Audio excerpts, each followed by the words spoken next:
critical key appointments at the Vatican is a step in the right direction. I do think it was long overdue, and it highlights the audacity of Pope Francis, like I've mentioned before, to call us to inclusiveness, to call each and every one of us to the table to participate in what God himself is doing. All right, and so more live pictures there from the Vatican ahead of Pope Francis's funeral at the St. Peter's Square. We do expect an extraordinary assembly of global dignitaries, of royalty, as well as religious leaders gathered to honor his life and legacy. Among those we will be expecting include the U.S. President Donald Trump and First Lady Melania Trump.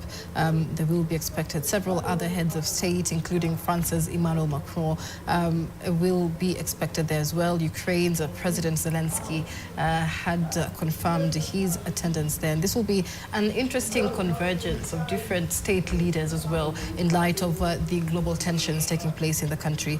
Currently present, you've seen the several royalties as well, including Prince William of the United Kingdom, who will be representing the monarchy, as well as the King and Queen of the Belgians, the King and Queen of Jordans, many of whom will be there.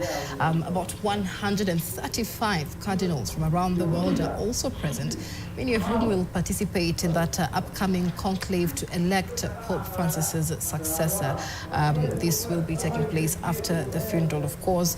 Outside of that, over 200 international delegations will be in attendance in this funeral, and so thousands and thousands of people are expected for this. Of course, there will be notable absences, and there's been speculation that the likes of Russian President Vladimir Putin may be absent reportedly due to an international criminal court arrest warrant. But those are events that we will be keenly watching as Catholic faithful live on your screens there continue to observe this solemn moment of remembrance for Pope Francis.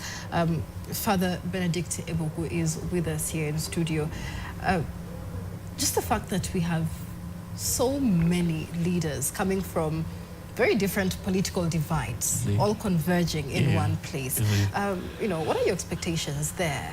And, do you expect perhaps this solemn remembrance of the Pope might, spur some peace in the world globally right now? Certainly, you will recall at the funeral of Pope Benedict XVI, we had the sitting arrangement done in such a way that Prince Charles sat next to the then president of Zimbabwe, Robert Mugabe, and that stirred some concerns and comments about the existing tension between these two leaders, as it were. Certainly, we hope that presidents, monarchs, dignitaries from various divides, political interests, sitting together to honor the life of Pope Francis would be a clarion call to each and every one of them to rethink what leadership means, to look at from Pope Francis and lend a leaf on how to lead a people, their people, with concerns for everyone. The concerns of everyone should be seen as important. The inclusion of everyone should be seen as important, and every other legacy that St. Francis leaves behind, I hope